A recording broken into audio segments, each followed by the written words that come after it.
medical director as well. And we have Natasha Char, who's our new Chief Digital Information Officer as of about 2 days ago. Yes, me too. Also very well, it's very nice to see you, Natasha.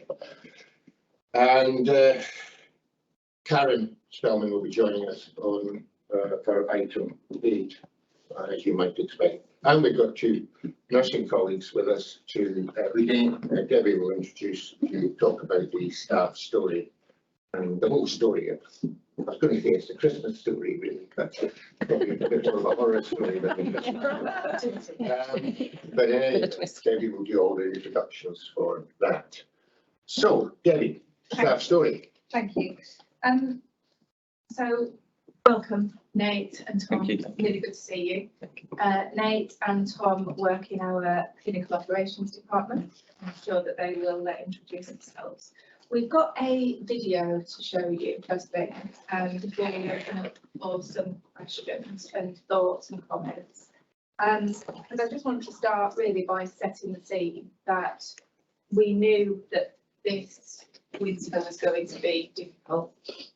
And I think difficult is probably an understatement. It was extremely challenging. 30 years plus in the NHS, I don't think I've ever been part of a winter like we had. It was extremely difficult for our staff, and just like to show you a video of what our staff thought of it. So if we could just share the video, Matt, please.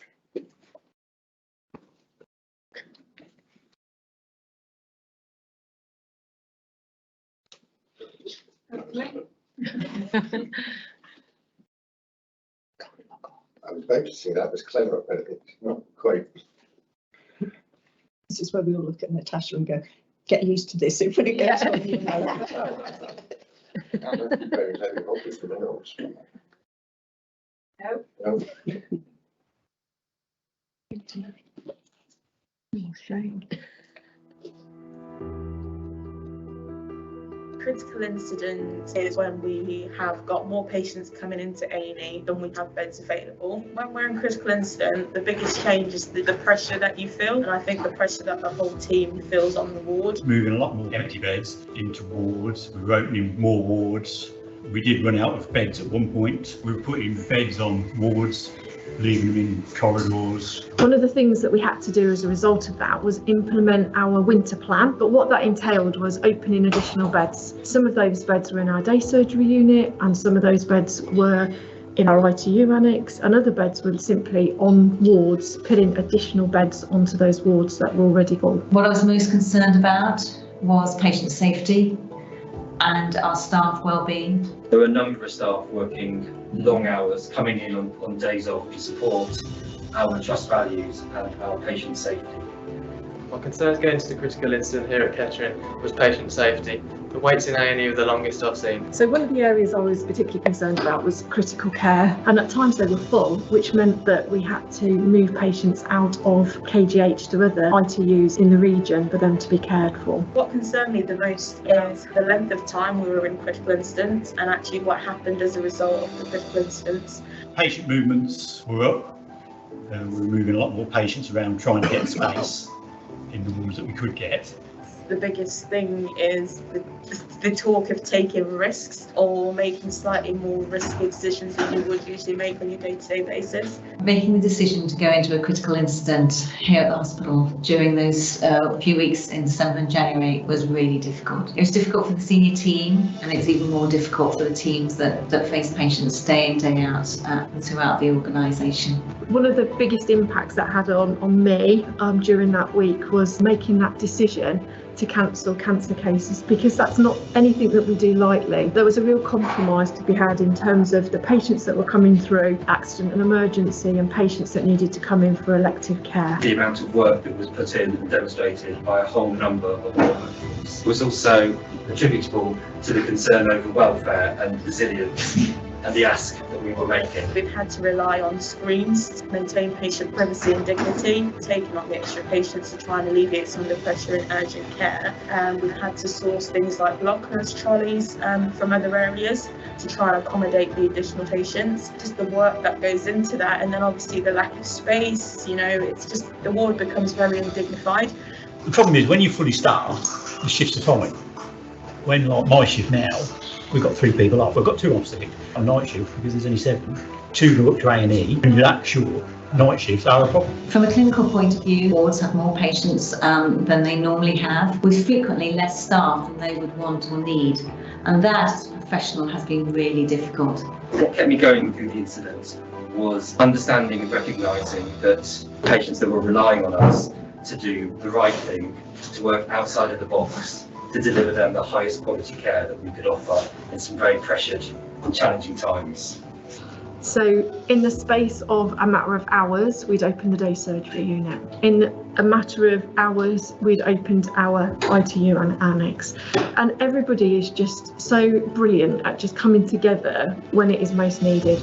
And I'm really, really grateful for all of the teams that get behind me. Whenever I ask anybody of anything, they always come good and we get through it together. The one thing that kept me going throughout the critical incident period was just my work team, you know, trying to motivate each other, keep each other going, understanding that we're all in the same position, all feeling the exact same way. I think we just had no choice but to keep each other going.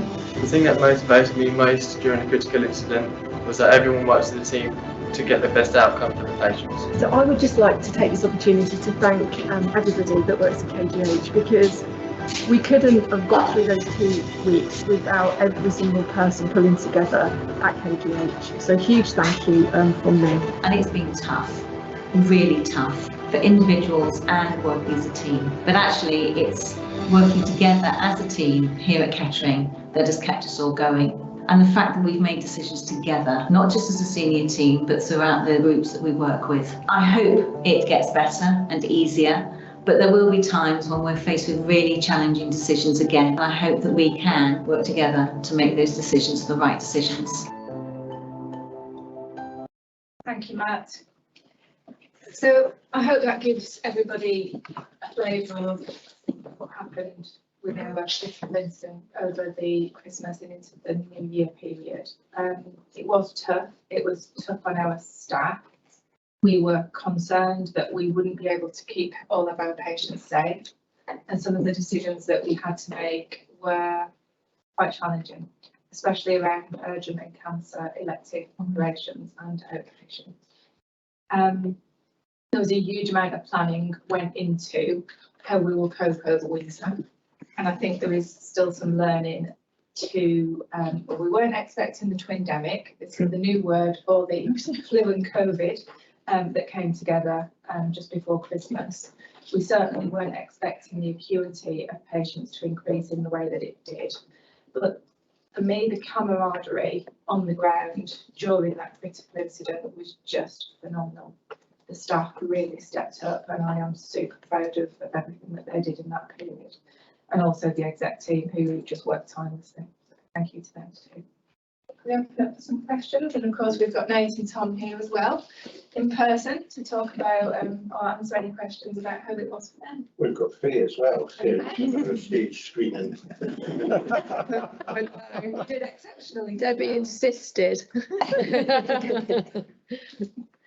Any questions, comments, thoughts? Lisa? It's not a question, actually, it's a feeling, which is actually makes you feel quite proud about the team. And huge thank you, really. What have you learnt, you guys? What do we need to hear from you about preparations for next year or the summer? Because winter doesn't go away, it seems now in the NHS. We used to talk about winter plans. I think we still do. Next year will be the same 4.5-day bank holiday effectively because of when Christmas falls and then New Year after it. So it won't be any different in terms of the volume time with primary carers or functional. But what's the thing you need us to hear?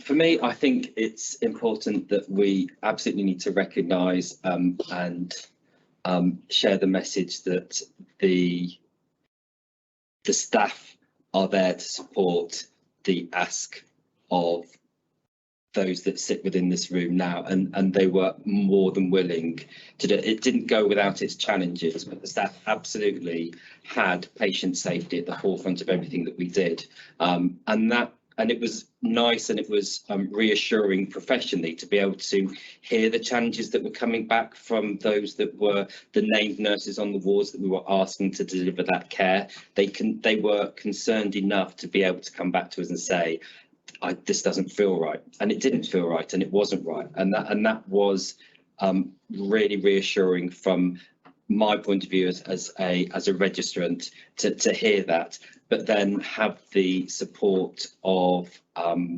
the senior leadership teams to be able to go back to the wards and reassure that this was a plan. And we actually had a de-escalation plan as well. It wasn't all about a plan to escalate, because running in the background was a plan to de-escalate, and we made consistent risk assessments across the whole of the organisation, and at every opportunity we de-escalated. Even if we knew that that meant we were escalating again, we reduced the risk across the organisation just as quickly as we escalated the risk.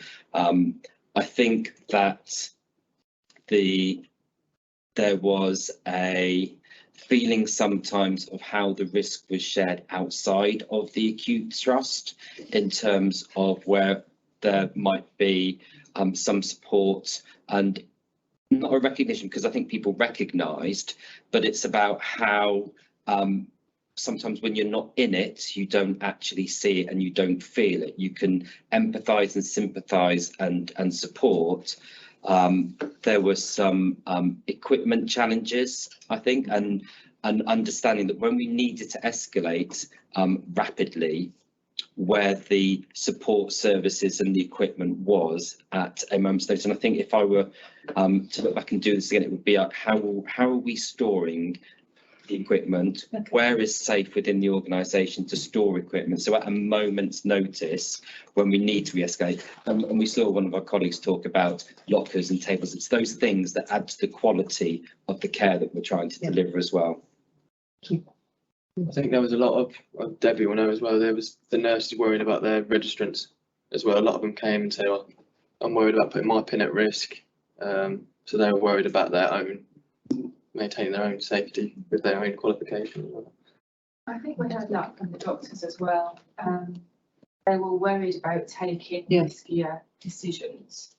And we did email them and meet with them in the end, just to give them that assurance and that we have the back, really. So have we got the process and the decision making documented, so that actually if any professional gets a complaint or a query, that actually we've got that, so we can say it was a corporate decision and we support them fully? Yeah, so when during critical incident, we were having 2 hourly safety checks. So and that was Fiona, myself, and the team and the divisions. So every 2 hours we were meeting, just to say, okay, have we got this? Is everything okay? What's the feeling on the ward?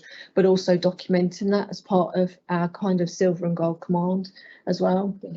I'd just like to make a point about the video, if I may, because the nurse that was on there, what you guys don't know is a couple of weeks before she'd raised concerns about us actually putting additional beds on DDU. And that's one of our kind of escalation areas. And she flagged this to Freedom to Speak Up because she was worried. And Fiona and I met with her to help her understand her position, but also help her to understand what goes on, why we make those decisions. And I think to see her up there really appreciating that was absolutely brilliant, because she was speaking up for her patients, but equally taking a really corporate view of the situation in the hospital. And I think that's really lovely that I could come and speak to that regardless of how she felt on the ward. The team were brilliant. We de-escalated in 2 weeks. I think that is phenomenal. I don't quite know how we did it, but we did. But we literally was in 2 hourly safety checks for that whole period. And within 2 days, actually, of escalating into day surgery, we'd come out of 5-6 beds to make sure we did our cancer cases, because we all felt really uncomfortable about that. So 2 weeks, and actually since then we've been on Opal 2. I don't think I've ever seen Opal 2 in my career. Certainly not in January, yeah. So and we've maintained that despite that. So all of our escalation is closed and has remained closed since the 12th, 13th of January. So we've kind of reset the organisation, and we're trying to keep it like that. Or we won't call that. Yeah, it was a question for you really, Nate, 'cause we were just having a conversation that you work in quite a lot of different hospitals around the place. So as well, have you got any kind of reflections or lessons learned that you think from experiencing that in other hospitals? You picked up equipment and you picked up external partners, but there might be others that you think have worked really well elsewhere that you think we could have to think about in terms of our planning for next time. So I think if in all honesty, I think as an interim and working in various different organisations through some very different challenging times, I would say that this is probably the one trust I was saying to you earlier. There's only 2 trusts that I've worked at that have ever felt almost like home. And that was, one was Imperial College and the other is here. And it's the kindness that you see and the respect that is evident in every decision-making process. And I know Faye spoke, the governance that is surrounded about how the decisions are made. I don't think we're ever going to get to a position where we would be comfortable to say that what we've done has been perfect, because it's not, because it's about having that equilibrium between making sure that what we're doing is right for the patient and is right for the situation, because that's an ever-changing scenario. We can't write the perfect recipe or solution. But I think here, what I certainly saw, and in fact, the data will show you that we, as Faye said, we've de-escalated as quickly as we escalated. We've remained in Opal 2 for 2 weeks. We kept our patients safe. Even if I think if we start to look at the datexes and we do that analysis of what patients felt and what they were feeding back through our family-friendly data and our complaints, I don't see that being reflected in our readmission data. We weren't making unsafe discharges where they were coming back in a sicker position within 5 days, and ED was busy. But when we look at our number of black breaches or ambulances that are being held at our front door, we were not only keeping our patients in the organisation safe, but I think we can be proud enough to say we were keeping the patients in the community safe as well. And with that, we were supporting industrial action and all this, and it's proud to be able to support our colleagues to have the right to be able to be part of industrial action and still maintain the safety, even though we're under constant. So, and that's interesting that this place and Imperial College are the only 2 places I've like, actually this feels comfortable, and it doesn't feel. But I don't think we should ever be in it. And if we get to that point where we think we've got it perfect, then we need to regroup and it's a worrying place to be in. Yeah. Well, and then Trevor. So I'm just thinking about this from the perspective of staff now. And we know that our staff survey from the year before showed about 1/3 of our staff telling us they felt burnt out and that wellbeing was a real issue. The latest staff survey is going to become, results will be out with us soon, and I think it will show the same picture. The survey also shows the importance of teamwork and the fact that we've got more to do in that regard in this organisation. So I'm really interested to hear the impact on staff wellbeing, and whether you thought on reflection there were other things that we might do to support our staff. But then also what came through there was, and has come through in the conversation, is the fantastic teamwork and how that's what got people through at the end of it. And I think in a moment of crisis, we are really good at that. We saw it in COVID, didn't we, where everyone just gets on and we do it, and we do it brilliantly. But how do you think we do, and is there more we could do to maintain that really strong teamwork when we are in Opal 2, when it's normal times and we haven't all got to sort of galvanise around a real crisis? So is there more we could do around wellbeing, and how do we maintain that really strong teamwork? For me, from what I've seen, I think possibly the only critique I might have or reflective is the comms that were going out to the workforce when they are burnt out. We're asking wards that were on red staffing to access their emails to then be able to receive the information about the current state of the organisation. It's a little bit of a double-edged sword, isn't it? So sort of like we've got ward managers included in numbers delivering patient-facing care, but we're asking also, we're using emails as our comms.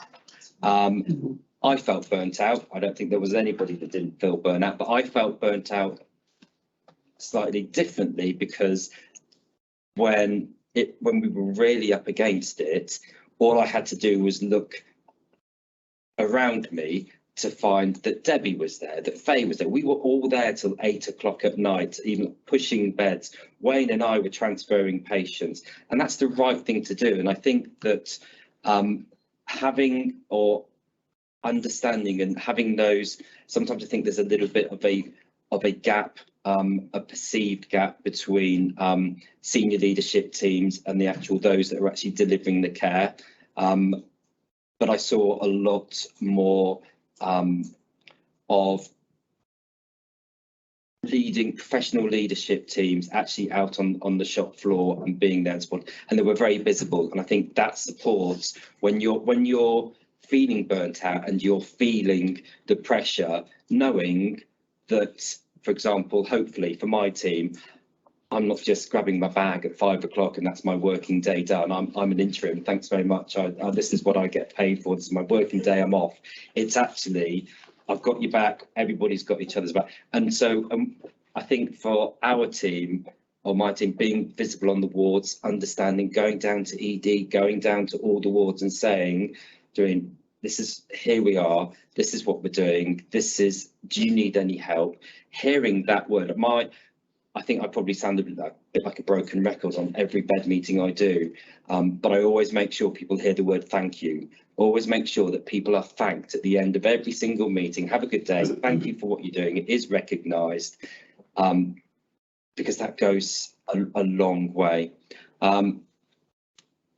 I have my own thoughts about some staffing, and I felt comfortable to be able to share that with Faye and with Fiona and talk about how could we perhaps support a staffing model, and I think probably that would be my reflection on, if this were to happen again, is there something that we can do to support staffing that is more cost effective but would deliver. I think there is maybe a change in culture that would be really useful in terms of, we know that we're going to be working to new standards, and I think as we start to bring those standards, those new standards and new ways of working, we will need to spend a lot of time with ward managers and divisions to be able to support what a change looks like and support them through that change process. But no, I think just the visibility of senior teams, and again in this organisation, highly applaud the fact that we have senior nurses in clinical uniforms, and it's very visible and very noted. Thank you very much. In terms of, you mentioned system partners. Another partnership you didn't mention was, I didn't know how it worked with communication with friends and family. So, clearly the patients there, they see and they're aware of what's going on. What about the sort of the distance with the friends and family in terms of that engagement, or any potential frictions that arose, and how you reflect on that? My reflection on that was, I was quite aware and conscious of, if the decisions to place patients in non-clinical areas on wards felt uncomfortable for us, and we had the clinical and managerial knowledge and understanding to be able to support that decisions, then it would be really quite a worry to patients and relatives. I have absolute faith, and I'm proud that the ward managers on those wards understood the process and were able to describe the process to relatives and to patients. And there are a couple of times when I held that accountability, because I was part of that decision making about how we were doing our rapid flow and what reverse boarding meant and the impact that had on patients. And I went out and I met with patients and I met with relatives and I apologised. And again, that's the key. The public and patients will forgive the majority of things if we acknowledge and we apologise, and the power of the word sorry and to be able to share the understanding, the reasoning as to why we are carrying out the actions that we're doing. That's what they wanted to hear, and it was uncomfortable, and we needed to own that, and it was the right thing to do because we knew that it was sometimes unpalatable. So for our elderly patients or any of our patients that were finding themselves on a bed by a nurse's station, I needed to apologise for that, and I needed to be able to explain to them why we were doing it and plan and explain to them what the plan was and how we would get them out of that space as soon as possible. And again, in each of our meetings and our safety huddles, I think we were really clear to the divisions about feel free, escalate any concerns. I'm more than happy to support conversations, but allow the wards and divisions to own that as well, because we were all part of the same vision. Okay, last comment, I think, Kate. Thank you, Chair.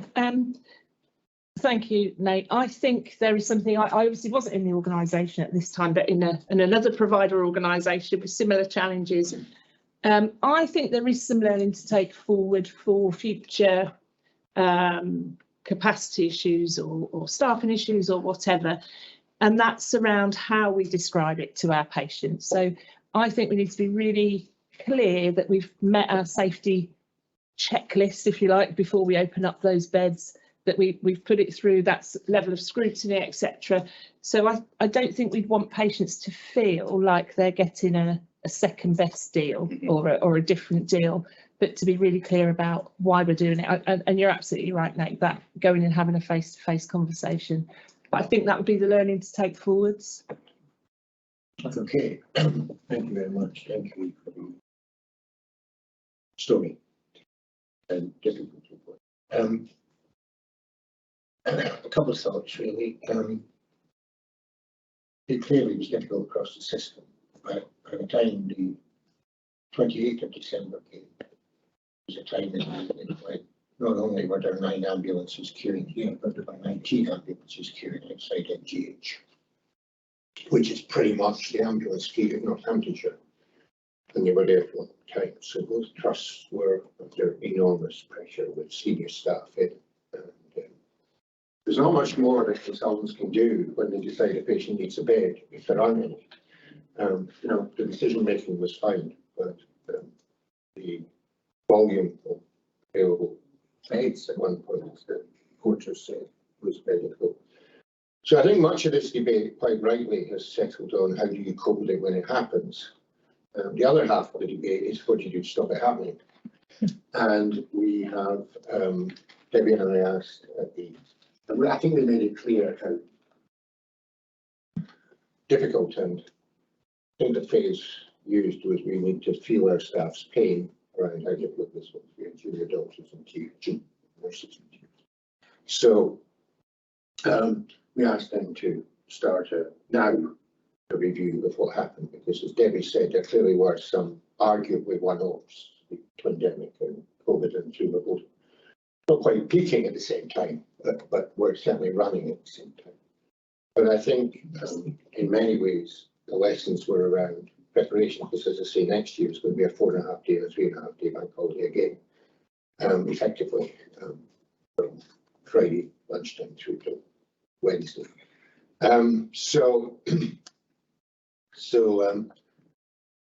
I think the biggest lesson that struck me was having empty beds on the 24th of December.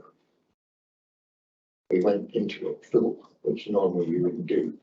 And it is worth reflecting that whilst this was particularly bad, if you graph year on year the attendance at ED and what happens to patients and so on and so forth, the shape of those graphs are always identical, literally to the hour. It is always the same over Christmas, and when it happens on Boxing Day, and what happens on the 27th, and what happens on the just is and the 2nd of January. So if Natasha chairs to get her IT people running, I promise you the graphs might peak higher one year than the other, but the shape will be identical. And so we need to think more about how we plan for that. And the key wise thing is to try and disentangle what was unique for this year, which I suspect is not very much, and what is normal and regular. What we need to have in place in community services beds and in empty beds here going into Christmas break 2024.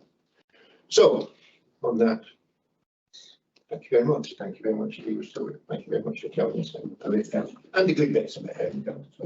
Thank you. Thank you. Thank you. Thank you. That wire review. Thank you very much. Thanks a lot. Nice to see you. Nice to see you. Thank you. Okay, thank you very much. Alan, could I just ask a question? Have our regulators shown any interest in this? Because they're keen enough to criticise things they perceive are going wrong, but have they offered any advice about how to manage these sorts of events? Regulated as in NHS England. No, our regulators are CQC, GMC, RCN and all the others.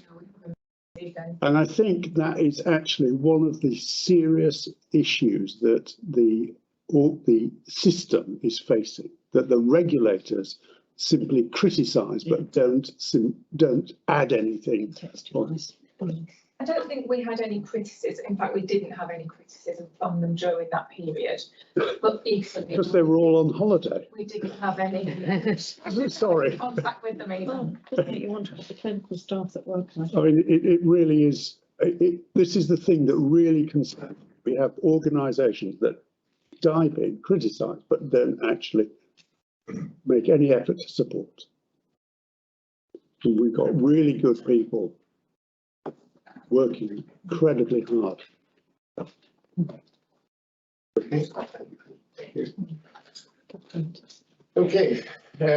minutes of the meeting on the 30th November. You're happy to repair record?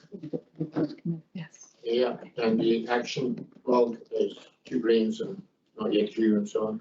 You're happy with that? Yep, good. Thank you very much. I was going to talk a little bit about the ICB and asking them to initiate now, not sort of wait till April and so on, and think about what happened here. I think it would be better. So interestingly enough, one of the comments that was made at the ICB was, well, we'll do our best, but GP data is 2 months old. So people still find out what's happened to GPs over Christmas. However, it seems normal. But they are doing that particular review, and we should just have to see what comes out of that. The other thing to say is I have an email from the chair of the ICB, which I only got late yesterday, proposes some changes and is inviting non-exec directors, one from each trust, to join their committees in place of the exec directors, with a view to improving transparency and providing admin control access to all board members in each trust to their board papers, and vice versa. I think that's quite a complicated question from a governance and accountability point of view. Whilst I recognise that the ICB chair is keen to regard the ICB as an inclusive system where we hold each other to account, not a hierarchical system. I think it's important to think very carefully through it. So I'm going to ask Debbie and Richard to take it's quite a short note, quite a short paper, through our committee structure to see what people think of it. And I've said to Naomi, so it might take us a little while to get back to you on this one. So one of you, Richard, could make sure, Debbie, that goes through both the executive side committee structure and the committee structure, if you see what I mean, GEM and SLTs and whatever. Yeah. Because the change from an executive member of those ICB committees into a non-exec one, and also I shan't dwell on the complications. Clearly there are complex governance and transparency issues in there. Over to you guys. So I just thought I'd mention that now, because it's there. And the final thing to say for non-exec purposes is we need hopefully a very short REMNOM committee at the end of today. So we fall right. It's not a big ticket item, but we do need to just hold the REMNOM committee at the end of today. At the end of the private report, I think we're supposed to have it. So you avoid packing up your bags too quickly. Thank you. Debbie. So I've got two reports. I'm going to start with the group report. I just wanted to follow on really from the video and the conversation that we've had with Nate and Tom. And I'm really thankful actually for them coming this morning. They're both working and it is quite busy out there on the ground. So as I've already said, it's been a really challenging winter for both hospitals actually. I think the day that really stuck in my mind was the 27th, when it was incredibly pressured in both organisations. Having access to the ambulance screen, we can see how many ambulances are queuing at each organisation. And I think at worst we had 10 ambulances and they were all waiting in excess of an hour. I think it's fair to say that the staff on the ground did amazingly well during that period. And the patients that were unfortunately waiting in ambulances, I would just like to apologise to them for that long wait. It is not what we want or expect for any of our patients. So my sincere apologies. That said, those patients were treated extremely well during that period of time. They were assessed by nurses and doctors and cared for extremely well as they were waiting. As you've already heard, we took the decision to postpone some patients' appointments and operations. And I'd also like to apologise to the public if they were affected by that. Those operations and outpatients appointments are currently being rebooked, and some of our patients will have already had their appointments and been in for operations. It wasn't a decision that we took lightly in this organisation. We had a lot of conversations, risk assessments over this, but we could not, with the numbers of patients that were coming into the organisation and the acuity of those patients, we could not have dealt with safely the elective patients as well as the emergencies that were coming through A&E at the time. As I said, the 27th and 28th were particularly busy periods. And at that time, we were having 3 times daily system calls with our colleagues in social care and the community. Those calls were led by the ICB. And I think this is, as a system, some of the learning for us. How do we move our triggers to be much more sensitive so that we don't have to escalate to critical incident and then we start to put additional patients into our wards, into the community, because that did take a period of time to get that in place in the community. And the additional capacity that came in place from social care and from the community did take some time to enact. And of course, you just heard that it felt on occasions like the risk and the pressure was just with us. And of course, behind the scenes, those conversations with the ICB and the system were absolutely taking place. And as Alan said, we absolutely will learn from going into what was a particularly difficult time. Both hospitals are still in a challenging position. So today, whilst we are on Opal 2 and have been increasing to Opal 3, we still have got some escalation beds open. We have had patients still in the discharge lounge, and we've still got a couple of escalation beds open on our main wards at the moment. But the pressure is not as significant as it was over the Christmas period. I think just moving on from winter, I think we've done quite a lot on winter. As we progress through the next couple of months, members of the exec team and the senior leadership teams are going to be working through the operational plan. This is the plan that we get every year. It generally arrives in December, the NHS operational plan. And the 3 key tasks for systems this year is to recover core services and productivity, to make progress in delivering the NHS long-term plan, and to continue transforming the NHS to be fit for the future. Now, I think the board has heard previously that we have done a huge amount of work in theatres through help from the transformation team. Productivity has improved. It has dropped slightly in the last month, understandably so, given the pressures. But on the whole, productivity is increasing. But we need to go further and we need to go faster with that. It's really clear from the plans so far, and as we go through the agenda today, we will start to talk more about planning into next year, next financial year. I'm talking when I say next year. We will absolutely need to go further, and it's really clear so far that we will need to continue to provide safe services more efficiently with less money. And that's going to be quite a big challenge for us over the next 12 months and into the next year after that.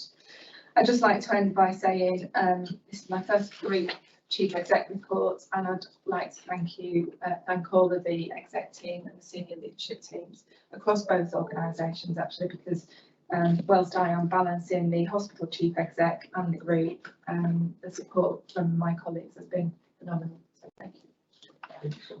You want to just keep going into Yeah, so I'm not going to focus on WIC, so you'll be pleased to know. I'm going to start with industrial action. So during December, we saw some of our nurses take industrial action and strike. And on talking to the staff, this was quite a difficult decision actually for some of our staff. My background is nursing. And I've had many conversations with nurses and also with the senior team here about the fact that industrial action was never talked about in the nursing arena previously. And I think this has been quite a difficult decision for some of our nurses. On the first day of the strike, early December, I, along with Faye, went out onto the picket line to talk to some of our nurses. And the first thing that they said was, have you come to take us back in?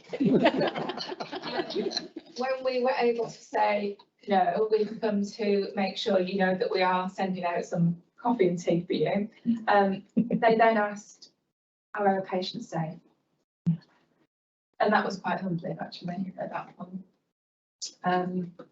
So I just really wanted to let the board know that our staff, I think, have found this quite difficult, but the respect and support across the board has been huge, actually. Those who have taken action and those who haven't have really supported each other. The second thing that I'd just like to do is pay tribute to our many volunteers. And you'll see in my hospital chief exec report that I've talked about BrewBuddy, which is something that Paula has been instrumental in putting in place across both organisations. And many of us, including Richard and Anil, went out with BrewBuddy just before Christmas, and it was fantastic. It's such a small gesture that we go with our volunteers to make our staff a cup of coffee or tea and give them a mince pie.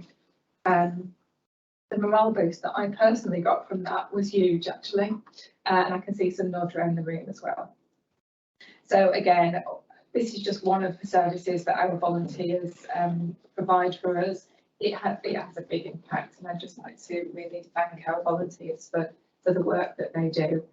We have in excess of 200 volunteers, and you know, they come, they give their time, they don't get paid, and they're part of our KGH family. So thank you to them. I think the other pertinent part of my report is colleagues will already be aware, but in December we had an unannounced CQC inspection into our children and young people services. Our programme of changes is underway, and we will hear some more about that in part 2 later today. We are expecting, I spoke to our CQC relationship manager last week. She's currently on holiday. The investigation report is currently going through governance at the CQC, and we are expecting that report within the next couple of weeks. I'm sure that Jane will update us further in part 2. Just to highlight some changes in the senior leadership team, so I would like to welcome David Pickett, who is our interim director of estates and facilities. We have also now substantively appointed Catherine Wills as our Director of People, which is fantastic news. Catherine has been acting into the job for several months, and as the Chair has said, we are also expecting John to arrive with us on Monday. John is our new Director, John Jameson, and welcome, Jane. We also had our second Cardiology Centre of Excellence workshop. I was going to say this month, but it's now last month, isn't it, in January. We had 80 cardiology colleagues join us to look at and start to work on 4 pathways within cardiology, which are highlighted in my report. These changes are absolutely needed across those 4 pathways to make sure that access is equitable across the county, because as colleagues have heard previously, it hasn't been. And in some areas, it's still not equitable for patients in the county with coronary vascular disease, but also to start to work right from the start so that we are looking at the whole population before they start to get unwell with coronary vascular disease. So I was really pleased to see members of the ICB, GPs, and the National League for GERD at our second workshop. And I'd just like to finish by noting the large number of excellence awards we've received, 440 in total across the group. Judging has started, which is fantastic. I have had the privilege of reading some of those nominations as of the colleagues. Really good nominations so far. So really looking forward to the ceremony, which is taking place in March. Something for us all to look forward to. Should be in your diaries. I believe it's the 16th, and I believe it's a Hangar 1 at Silent. That's right. Which is an aircraft hangar, not side, but so I call Hangar 1. But it's a nice aircraft anyway. Sorry, Paul, are you in charge of something? Until Thursday the night when Susie starts. Oh, right. Back quickly. Right. Any questions on Debbie's comments or report? No. It would be. I just note on the. I see it. I just note on the. It's about people. It's a passing thought. Really, it'd be nice to abolish the word interim. Yeah, 2 questions. One on the industrial action. Did the AHPs come out as well here? Our physios? No, we didn't have a vote here. Secondly, actually, can non-execs do Brew Buddy? I'm just conscious that we're sat here and haven't, I go around maternity, but we haven't had a chance to go around the wider department. I would encourage you to. Yes. They'd be delighted to have extra help. How? So we'll, Yes, I will, yeah, someone will be in touch, don't worry. Just a very quick one, Debbie. I just wondered if you could give us an update on the staff vaccine progress. I know I asked you about this recently, but just I know it's been a bit more of a challenging year for that this year. Yeah, it definitely has. And we're not quite sure why, but the uptake is not as high as it has been previous years. There is a sense among staff that we're a little bit vaccinated out. That's the word. The numbers are lower than they have been in the past. That said, I was looking at our staff sickness numbers and patient numbers. We haven't got anybody in the organisation at the moment with flu. And our staff sickness numbers have started to decrease again. Okay. Both COVID and flu. I don't think you've got the percentages. It's around about 50% for COVID and flu at the moment in both organisations. And I mean, what Debbie's described is a national picture. Yeah, I don't think okay. we are alone in seeing this. But the occupational health teams, again, in both trusts are being as flexible as they can to try and take the vaccine to the staff to make it as easy as possible for people to get them. Sure, but at the moment, we're not seeing that flow through to concerning staff illness rates. No, we did before Christmas. It started with children. Okay. As you would expect with any sort of winter illness. And then it flowed through the staff, but no, it started to decrease. Okay, thank you. Okay. Thank you very much. IGR, post-committee summaries IGR report. Still with Debbie, you can show. Yeah, thank you. Okay, that's fine, my notes. So, we won't talk about winter very much.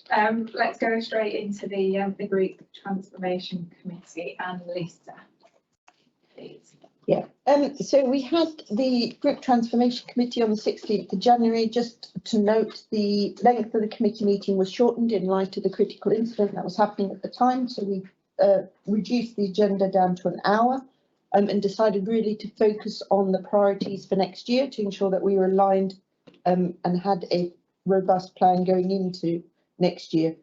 We touched on the three things that are shown. I won't go into the IPC because we've got that later on in the agenda in here anyway to escalate, other than to say there was a long discussion as part of the committee meeting about our reliance on the system's reliance on us, and actually that bringing the whole strategy to life was going to be fundamental. And I suppose fundamentally a bit of a concern that it was a nice bit of paper and a nice strategy, but how do we now operationalise and actually bear the benefits of that strategy? We then went into the transformation priorities for FY24, really focusing on outpatients, GIRFT, diagnostics and admin. And again here, really just a recognition that there was an awful lot to be done, that we were concerned that maybe we didn't have the right level of resource in order to do everything that we needed to do, and how do we really address those concerns about delivery, acknowledging the role that transformation is going to play in the whole planning round for next year, and again on the importance of delivery. I think the final thing to note was, as part of that, there was some new data in the back of the pack which had a lot of benchmarking information, and again the committee was very pleased to see that benchmarking information and really encouraged by how we could use that to identify areas for real improvements. And again, the estates plan was really just an update, but again here too we were encouraging the team to really think about priorities and to use the workshops that they were going to have, probably they're ongoing at the moment, to really understand the relative priorities for next year. Yeah, I think it was a really helpful meeting, lots of reflections, I think, on this year leading into how that feeds into the integrated business planning for next year. And I think Rachel Parker from Ned from Northampton, I think, was particularly keen on how we learnt some of the lessons from this year about what has or hasn't worked. So we'll be picking that up going forward. Is there anything you want to say on assurance level? Yeah, and noted they're not in there. I suppose given a lot of the conversation was very much about the concern of execution, I'd say on that basis you'd have to put it probably down as more of a limited, not that we didn't have the good discussions and we're not assured that things are ongoing, but really if that's our concern, how do we ensure that we do have the right resources and processes in place to deliver? Shall we move on then to salient points from audit? Yes, we had it was a very good meeting. I say that because we didn't just do finance. We had a sort of good mixture of finance, operations. the HFMA, which is the first one referenced there, one of the things that we were very concerned about, that this survey that was undertaken and was completed by finance isn't just about finance. It is about the management of the organisation, and it was about the outcomes of that and how they're implemented. So that those were not just kept in the sort of under the finance umbrella, but were seen part and parcel of how we move forward. It very much touches on some of the things that we mentioned earlier around performance, finance, the overall finance of the organisation. So I think that was important. That's seen as something that is on the agenda going forward, as we said, not just around the finance team. External audit, a good conversation around external audit, but we went back to something we've raised before, that where we are being looked at for our sustainability, the external audit has got to, this is not just our local external auditors, there's got to be a view with how external audit can look at systems and how the systems work in, because each individual organisation commissions external audit. External audit has a responsibility to that organisation, and yet sustainability is something that we're being looked at in consideration of the overall system. And the fact that the external auditors are external auditors for each of the organisations, it's just that it happens to happen, but they are under various national guidance on how they work. So this has got to be a bigger conversation. And for the first two, we had reasonable assurance. Going concern, relatively quick conversation about going concern these days, but just for the board to acknowledge that we have said that our audit is to be undertaken on a going concern basis. Clinical audit reporting, we had a conversation. There wasn't a paper there, but it was very much how in, I hesitate, July, we said April, there's a paper coming back to Audit Committee and Quality Committee about how the elements of clinical audit are viewed by the two committees. Limited assurance, because we await that paper. And that conversation between us, the Audit Committee and the Quality Committee is taken regard. Estates, again, limited assurance. We've asked for a paper to come back to us out of session by the end of February to see what methods are being put in, not just to tick the boxes, but ensure things are done. But what assurance can we have? They're embedded, not just, a one-off, it's done and dusted and put away again. And finally, and it comes up later, we recommend that the Chancellor's instructions are adopted by the board. Thank you. And you should say the HFMA internal audit report is, I've said to the board before, it's going to have multiple legs. And by that I mean, it was a mandated audit from NHS England. It will come up as part of planning and delivery, as Trevor's already said.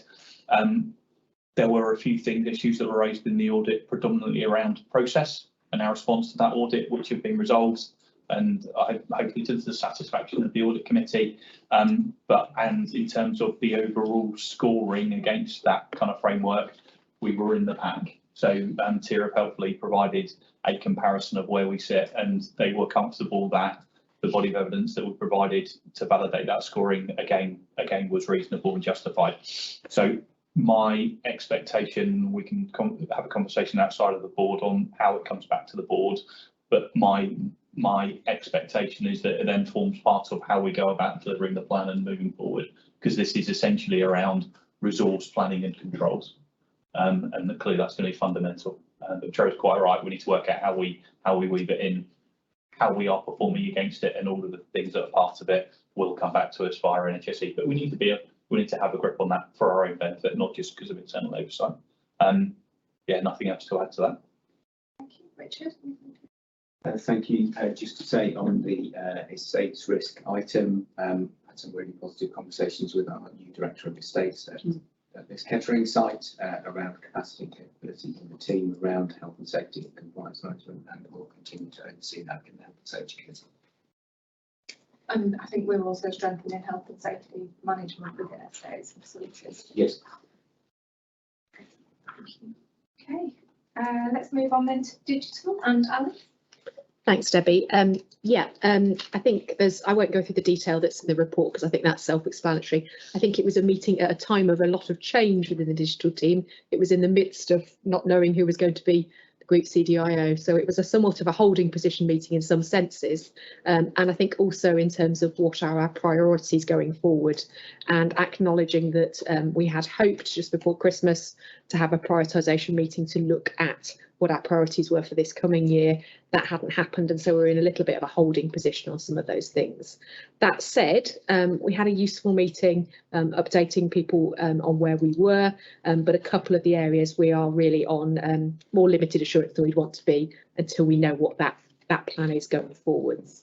We did have a useful paper on the lessons learned, a more full paper than we'd had initially on the cyber attack from last year, which was actually very reassuring in terms of the way we'd responded to that and compared to peers as well, but really useful. A couple of things to take forward from that. We also spent some time thinking about how we might support the NGH EPR procurement process and how that will factor into what we do here at KGH as well. I think the one thing I would pull out there is around the System 1 point, which perhaps needs a little bit of explaining. Our approach in digital, I think in the past has been, we will wait for a final good solution and we will not introduce things along the way that might distract our efforts, if you like. I guess the System 1 discussion is a bit of a reflection that whilst we're not changing that overall aim, we accept that it's taking us longer to get to that final position than we wanted. And we might need to be a bit more responsive at times to clinical requests for certain systems along the way. And that was a discussion around one area where there was a real strong clinical wish to at least be able to consider using that system. So I guess a need to acknowledge that we need to keep listening to what the clinicians are saying. And I have a meeting in place with the governors on Monday to listen to what the governors are saying as well, some of whom obviously are staff governors and some of whom represent public constituency. So it's a time, I guess, of myself and Natasha sitting down and revisiting what we look to do for the rest of this year. Thank you. Natasha, anything you want to add? I would just draw on the last point, which is about the revitalisation, I think, of the Group Digital Hospital Committee. And Alice and I have discussed that actually we need to really reinvigorate that, both in terms of priorities and focus, but also the engagement with the committee itself. So it is noted that actually our attendees are rather low at the moment in terms of numbers, and we need to bring people into the fold, as it were, but that will link with the priorities piece of work as well. And I think the key on that as well, sorry to just bounce off that again, we've acknowledged that we need to engage better with clinicians, and we're working on doing that. But I think one thing that's come out for me over the last couple of months, which is quite different, is that we also need to engage with the operations teams and phase teams, because often I think we think about clinical engagement, but actually it's often the operations teams that really hold the key to that clinical engagement working. Really glad to hear that, actually, because I think we need to think about why is attendance so low. Yes. And how do we start to engage with those people who are using the systems on the ground? Yeah, and who are perhaps not coming to the meetings. Yeah. Can I just ask a point of clarification? Of course you can. Under the GP data. Yes, the System 1, yeah. Have all the GPs signed a data sharing agreement? Because you can introduce whatever systems you like, but if we haven't got the fundamental data sharing agreement. I'll refer that one to Natasha. Yeah. Short answer would be no, but in progress. So it links in with the Northamptonshire Care Record and some of the work that we're doing there to get GPs signed up. The vast majority are the Northamptonshire Shared Care Record. We would, of course, though, as we introduce new systems, such as System 1, we have to revisit our data sharing agreement. I should really defer to you, Richard, on this one. But yeah, we're in the process of doing that, working with Richard's team in order to get the sign up. It is one of the critical challenges, though, is to get all of our GPs signed up to it, but vast majority are for the Northamptonshire Care Record. And System 1 we're not using System 1 now, just to be totally clearly. So no, it's about it being on the table, if you like. It wasn't really about the system, it was about the fundamental agreement that actually GP data is accessible to all clinicians on a clinical need, and anonymised or at a population level is available to all planners, because it's kind of fundamental to some of the work that we want to do around elective care, ICANN, etc. And it worries me that we still haven't got there, and that we're talking that we need to go back and revise data sharing agreements when the fundamental data sharing agreement should just be that simple. I think Richard will want to come in. It's complicated, always complicated, working very, very hard. There is a capacity gap in the system level, and we've been petitioning the ICB for some time to identify where that capacity gap gets filled, i.e. 60 plus GPs in the patch. Shouldn't be. There is no coordinating function at system level, so providers, particularly university hospitals in Northamptonshire, have been filling that gap at cost, which is unhelpful, and we continue to petition the ICB to coordinate filling that gap. The engagement with GPs is clearly very complicated, but we do have representation on a system information governance board. We do work with GPs, we do get their consent before data is shared across, for example, the shared care record. That doesn't happen without consent, but it is complicated. There's a lot of organisations to coordinate. I know it's complicated, but many systems have agreed this, and actually many systems, it is the ICB that leads it, not the trusts. And it seems as though, especially given our financial position, that seems an untenable position for us to be. Agree. Anything else on digital? I think Becky wanted to come in on that point. I just wanted to say, I think, yes, there is an IG thing. There is also then a gap around the BI resource. So we have the NARC platform. There isn't a particularly structured team around it that is able to create and develop population health management dashboards, for example. So it's kind of a twin gap in the ICB resource. Thank you. Yes. Thank you. Let's move on then to finance and projects. Back with you, Lisa. Yeah, so really here, just I'll take the financial report at the back as read, and I'm sure John will pull out some of the salient points when he comes to it. But really, just to note, the financial performance continues to be under significant pressure, which we've noted before. But really also, particularly in terms of the planning round that's coming, just to note the significant pressure that will be under, and the choices that we're going to have to make as a board in terms of how and where we deploy our resources, and what level of challenge we bake into those commitments for next year. In terms of the operating review, really just again, the committee noted the significant pressure the team was under at that point, and I suppose we've done that at length probably this morning with the issues that we faced at that time. But again, noted the significant level of response and the collaboration across the teams in order to rise to the occasion, I suppose is the best way to put it. I think there was a specific, I wasn't at the meeting, so there was a specific discussion about the diagnostics capacity. And again, the committee then noted probably the ongoing significant risk to the patients in this regard, but also reviewed the plans in order to try and increase capacity across the county. Yeah, so I mean, Lisa said just how challenging of a position we're in. We are in a very challenging position. We'll pick up in part 2 what that means in terms of forecast and overall system position, and planning for the 23-24 financial year. Month 9 actually was a bit better than where we've been to date, so I'm gonna present some positivity for once on the money. We posted a deficit of £1 million in month. It was about £1 million off of plan. It was better than run rate by circa £1 million. That's a good thing.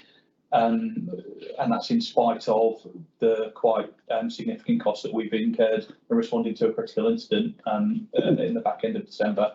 And I think just to kind of, this stuff doesn't happen in isolation. The fact that we had a credible plan to step up capacity and step down capacity really impacts on clearly spend areas. We have looked at in terms of workforce, we've seen a circa 100 whole time drop compared to where we were in the first half of the year. That is bringing us back closer to, but still a significant way off of affordable levels of workforce, and we'll continue to work through those challenges in the coming weeks and months. Year to date, the challenges are as they've been throughout the rest of the financial year. So quite significant and continued inflationary pressures around non-pay, in particular utilities and clinical supplies, far in excess of national assumptions and funding levels.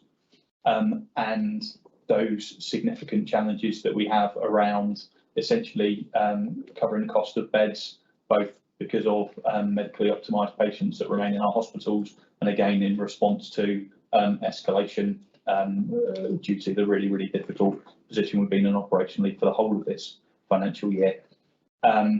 We continue to have challenges around the money in terms of sickness cover, and you know, we need to work through our assessment of how that will play out moving forward. Good to hear that that started to go on the wane. However, we've seen quite an up and down position in there, and as we've heard colleagues there around, you know, pay night shifts, you know, we've got to see people down at 7, right? We need to, some areas we will be able to cover those clinically. The decision's almost entirely yes. In terms of other parts of the hospital, we make do as best as possible. So that's really difficult. We clearly need a conversation as we move into the end of this year about forecasts I've referred to, and then how we can continue to, in a planned, safe, risk-assessed way, look at how we step down our workforce costs to a more manageable level. Yes, thank you, Debbie. So yeah, just to pick up on the diagnostic situation that both organisations face themselves with at the moment.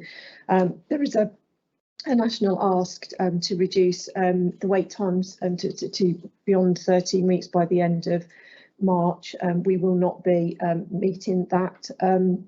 At the moment, we have 10,000 patients over 6 weeks. Excuse me. What's happening?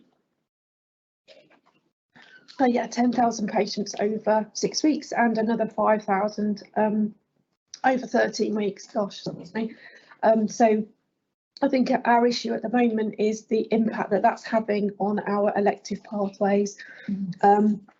We have the diagnostic hubs potentially coming online for the one this side of the county. It won't be until, I believe, January 24. That is too long for us to wait in terms of delivering the 6-week diagnostic target, particularly for MRI. We have just heard in the last week that there will be an interim plan between the CDCs coming online, and there's a mini tender out for both north and west of the county, which will give us additional capacity, hopefully from April-May time, but that's yet to be confirmed. Despite that, we will still have a gap in delivering that 6-week target, and which we are currently working through at this moment in time. I guess the thing that we need to note as a board is the potential harm that we will that could cause to our patients in terms of delay in the diagnostics and their onward care. So we continue to be working closely with Polly and the national team in terms of how we bridge that gap. Yeah, so just as an update to that, so hot off the press, our business cases have had formal approval now through the national team, which includes the interim solution. So where we were waiting for that, that's just come through. They're given provisional approval with a series of questions that we needed to answer. We've done that now and gone back, and they are content with that. So we should be in a place to be able to support some of that. That will bring in, I think, across the county about 88,000 more diagnostic appointments and scans. From April. From April. Yeah. Hopefully. I think May's more realistic. That's the plan. I think May's likely to be more realistic. Yeah. Okay, thank you. And there's still a gap. There's still a gap, yeah. I think that's the key point. Absolutely. what I think we will need to do, and what we will do, is bring some further assurance through the policy committee around how we are picking patients off that waiting list and how we are assessing harm or potential harm. Yeah. Because you're right, there is quite a big list. Thank you. Thank you. Okay, Trevor, we are back with you for the group people committee. Thank you. So quite straightforward here. Some good news. We heard that in terms of the performance, we were looking at improvements in healthcare assistant improvement. That was, there was both some improvements and further work to actually further improve it. We particularly did a big thank you from the committee staff on both trusts in terms of what efforts they've been putting in. But our concern was likewise that there was sufficient support for well-being for the staff, particularly psychological well-being and access to that. In terms of the KPIs, I'm not going to run through all the KPIs by any means, but again, there were some improvements. There's those improvements around something like sickness. One that crossed over with the safer staffing, or just which one put it in, was around availability or unavailability, and that dropped from 34% to 28%. It was, and I'm now talking about safer staffing report, it was interesting in terms of the committee seeing the breakdown from the two hospitals of what made up that unavailability, and started just questioning why there were the variances, small numbers, but significant variances between the two hospitals on a variety of issues that cause that unavailability. And there's clearly more work to be done there. On the sorry, glasses off, I can't read the screen. Yes, on the KPIs, one of the other things was moving to what I think are more realistic targets for KPIs, and some are up and some are down. And one which was a bugbear of mine for many years, we've finally moved the staff turnover from 11% to a more realistic level, because we haven't had turnover at 11% for years as far as we're getting, but we've actually brought that down to more realistic. But then likewise, we're also looking at sickness levels in terms of our targets to be higher than they are, because we're actually not at those levels, but that will be kept under review. So that was a recommendation to here. We agreed it, but yes, a recommendation to board. Recommendation to the board to change those KPIs, and also cutting out quite a number of KPIs that we didn't feel actually led to any benefit. Finally, the work schedule, with more work to be done on the work schedule to get that in the right place, but we had a long debate about that as well. Thank you. So just on the KPIs, Trevor's absolutely right. So following the review of the people plan, delivery plan pre-Christmas, we've looked at the KPIs to make sure that we're focusing on the right things, and reduced our KPIs from 27 to 15. There were 3 KPIs that were not aligned across the group, so we've also done that now and aligned those 3 KPIs, and Trevor's right in so doing, also reviewed benchmark comparators, our performance over the last 12 months, and come up with stretch targets on all of those, some of which are improvements, as Trevor said, it's on the turnover, but the sickness absence, we're recommending a move to 5% from 4 and 4.5 for the 2 organisations at the moment. The other thing that we did in this particular meeting was to have a deep dive into our employee relations cases to assure ourselves around how we support staff and how timely we take those through. And we noticed that we noted differences in the 2 organisations, but we also noted some improvements in reduction in the number of formal cases as we try and deal with more things through informal approaches as we move towards the just culture that we seek to achieve. And then we also noted, I think, in the committee, the twin track of supporting morale in terms of the demands on staff, industrial action and all of that, but also the workforce pressures and the work the team are now doing around agency controls, workforce planning, reviewing and challenging recruitment, the weekly vacancy control panels we've got. So quite different arena that the team are now supporting on a daily basis. Okay, thank you. So the recommendation is to move the sickness target to 5%. Yes, and to move the turnover target to 8.5 and the vacancy target to 8. Everybody. Okay, thank you. And then finally, the group quality committee, Grace. Thank you very much. So it's a pleasure to give the report of the first group clinical quality performance committee, which happened on the 27th of January. Comments about how it worked and lessons learned from holding a joint committee, I think we'll reserve till this afternoon. But essentially, they were very positive. So the integrated governance report provided limited assurance, particularly, and you've already heard about the main topic, which was diagnostics, and that you cannot provide a high quality service unless diagnostics are available. It's a fundamental pillar of any service. The integrated governance report, we reviewed lessons from the critical incidents, and there was substantial assurance there. Maternity, from the KGH point of view, we noted it was discussed the number of red flags in the KGH report due to very high activity levels, and we received really complete, substantial assurance about those matters. There was a long discussion, or some discussion, about the situation at Northampton, and that's why the overall situation is reasonable assurance. I don't think I need to say anything further about mortality and the children and young people. We noted specifically the actions that have been taken following the CQC report, and that it was reasonable assurance that this was a work in progress, and we would be having further reports at each meeting for the foreseeable future as that is implemented. Jane, is there anything you'd like to say?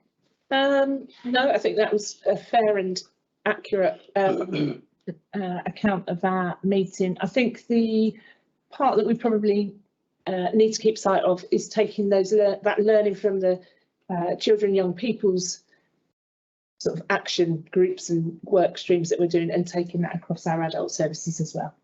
Yeah. I think if I could come back on that, the essential point was we do things to as a response to criticism, but we don't always succeed in making sure that they're fully embedded so that they don't return a couple of years later to bite us again. So it's that embeddedness that we need to get right. I think you're right, Chris, because some of the changes that we have had to now make for CYP were issued several years ago. So you're absolutely right about sustaining it, and how do we know that we are sustaining it moving forward? Richard, did you want to?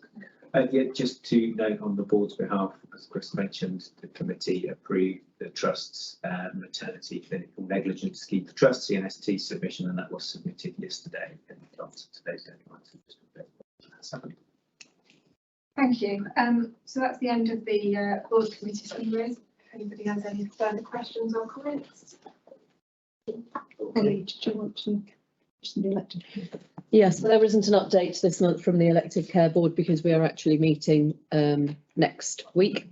But we did have a positive meeting with our ICB colleagues yesterday about where the work that the Elective Collaborative has been doing during 2022, and that was well received, and setting out the plans for 2023, which includes reviewing and moving towards possible delegation of some or all of elective care in the county. So we'll be working on that plan and bringing that back to board for obviously a good series of discussions about implications and benefits and risks associated with that as we go forward over the next couple of months. Okay, thank you everyone. You're right about Paediatric Watch Children's Services, Chris, I mean, if you go back far enough, it was a large part of the report of Children's Hospital with special measures. 6 years ago, and it is very disappointing that despite quite a lot of change to leadership in that area, it hasn't quite at all brought it to CQC and therefore your satisfaction. So clearly that's a continuing area of focus. Short break, back at 11:05, please. Yeah.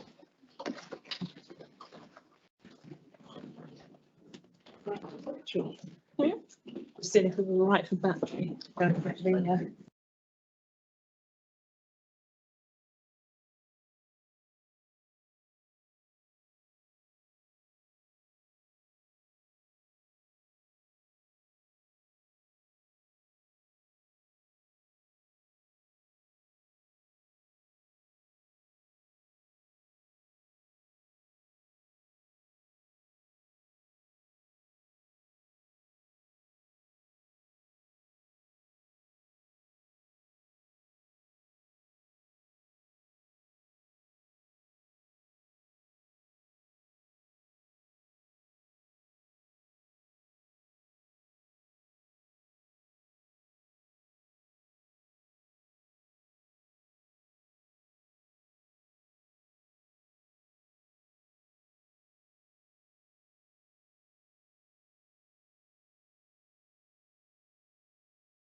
Thanks. You're off again, Matt. Thank you. I see you've got live, but good. Review of dedicated to excellence, the annual review of progress on this strategy. Becky. Thanks, Chair. So we've included a review of the achievements against the Dedicated to Excellence strategy. We obviously launched that in July 2021 and comprises our vision, our mission, our values, the 5 group priorities, our clinical strategy, and then the 7 enabling strategies that support that. And I've included within each of these the set of achievements that we've done against each of those different areas that we originally set out that we were going to do. It's quite heartwarming actually writing a paper of all of the achievements that we've made in all the different areas. So I think it's helpful at this time of year as we start looking to next year to say, well, what are the things that we have been able to achieve and what does that look like? So covers everything from starting to celebrate and embed some of our values and achievements.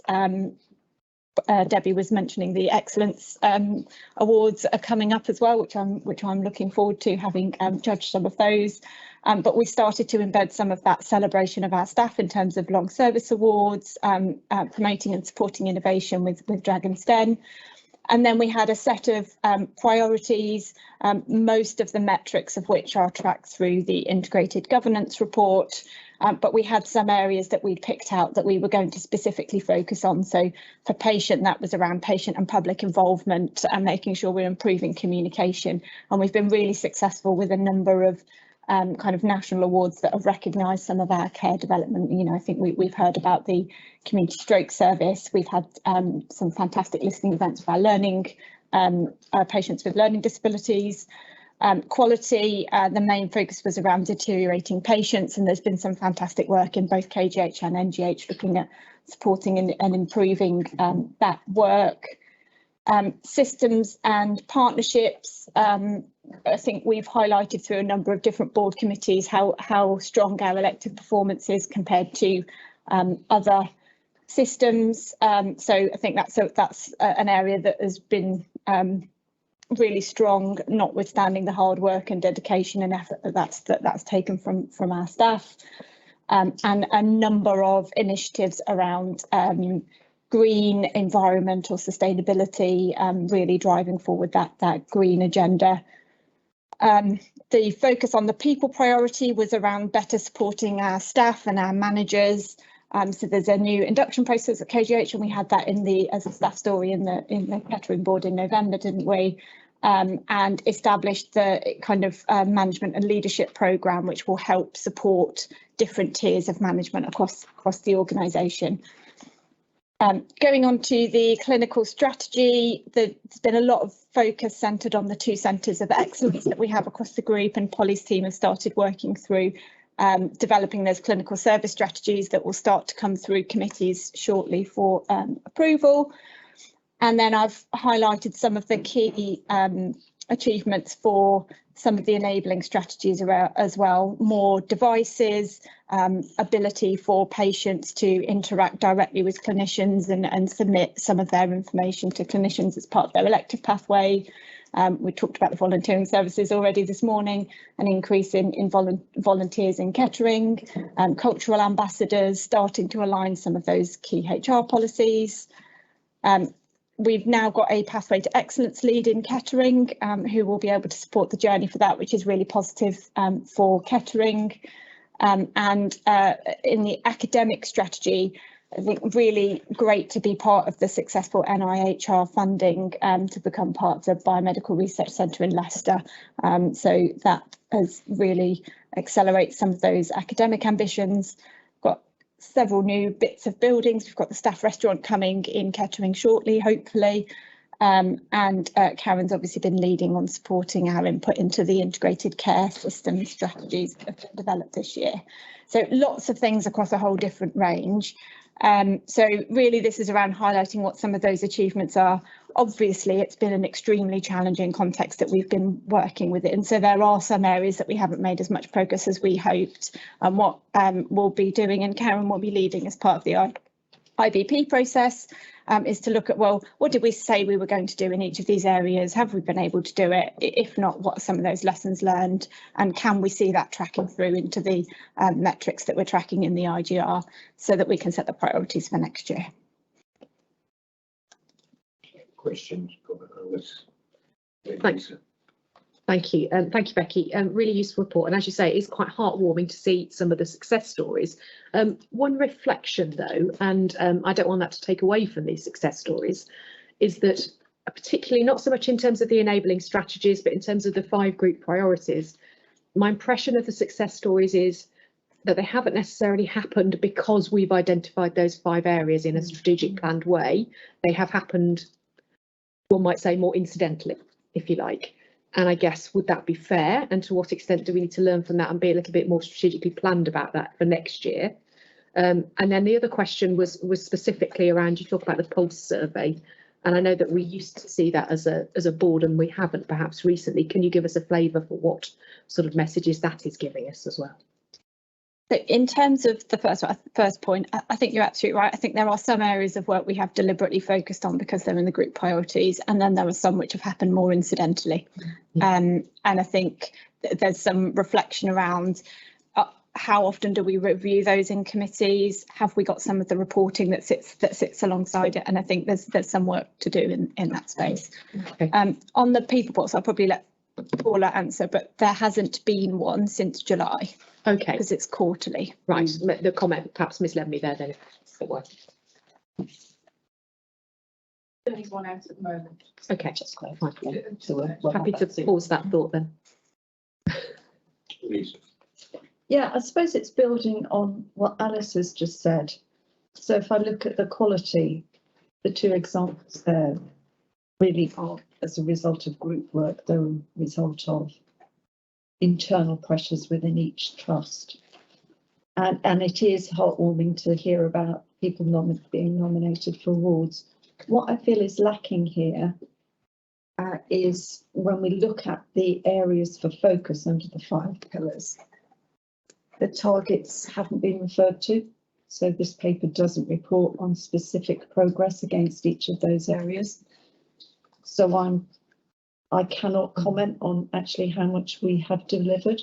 Some of them might be in IGR, but I would expect to see them in this report as a clear progress description of where we are against group priorities, because I feel against some of them we haven't made a lot of progress, and that I don't feel assured by this paper. Really sorry to say. So I think the intention is to do that through committees with a specific agenda item in March. People committee's already done some of that. We need to do the other priorities through the March committees. So therefore it would come back to board as a summary of across the 5, because otherwise I agree that would be helpful. Otherwise we just get a very narrow perspective on the.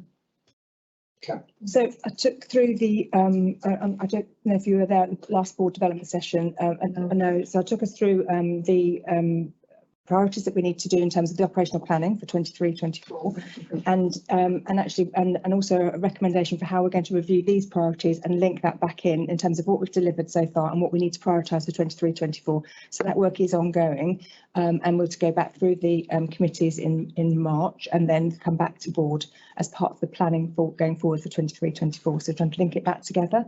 I hope that's sort of helpful. Yeah, it was just I would have expected to see how have we got on this year. Yes. In this report, which then would give real evidence for how we tackle lessons learned in areas where we haven't had progress. So,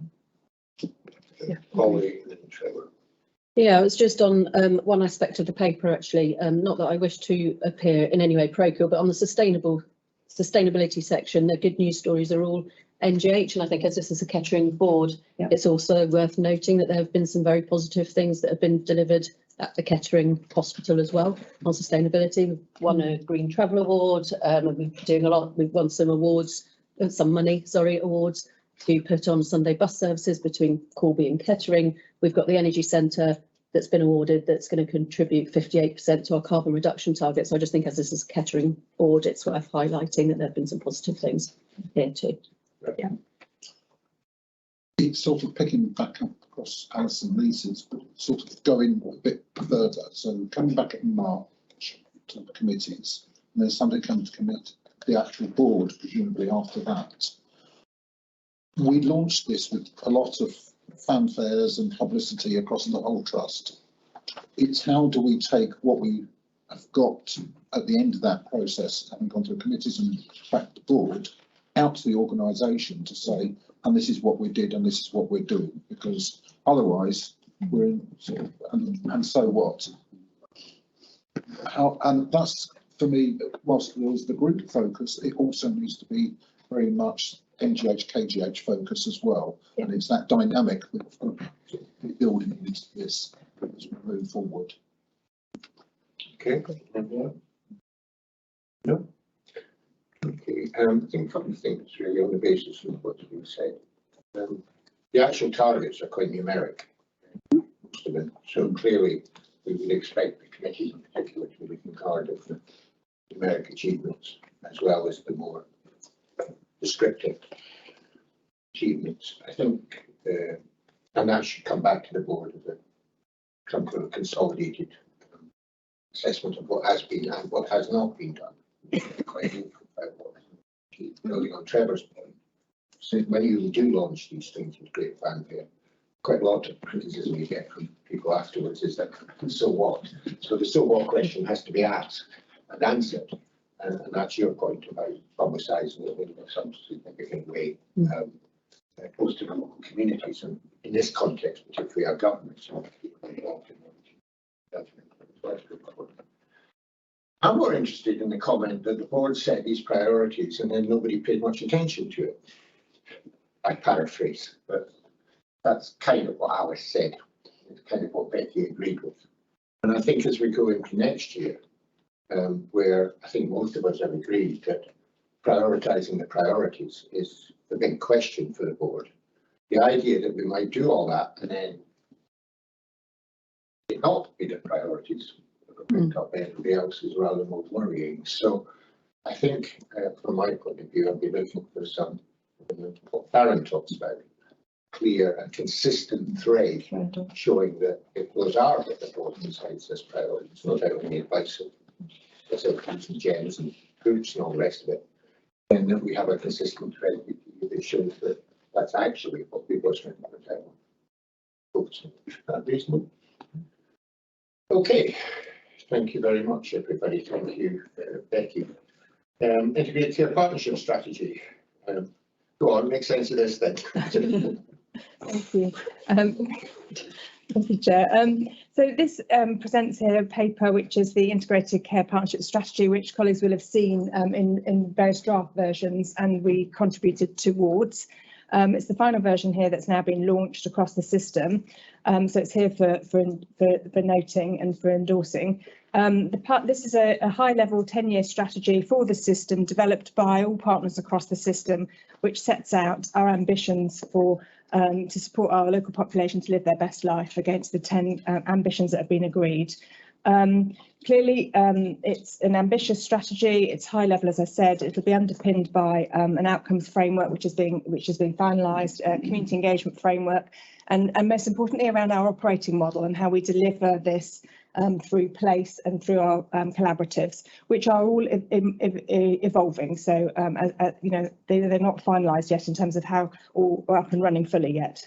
And so the key thing also is just to note that the next step is around bringing this to life and actually and translating this into some deliverables in terms of actions, and that's going to be done through the ICB 5-year plan, which of course we're a key partner in and developing, and also through the health and wellbeing strategies.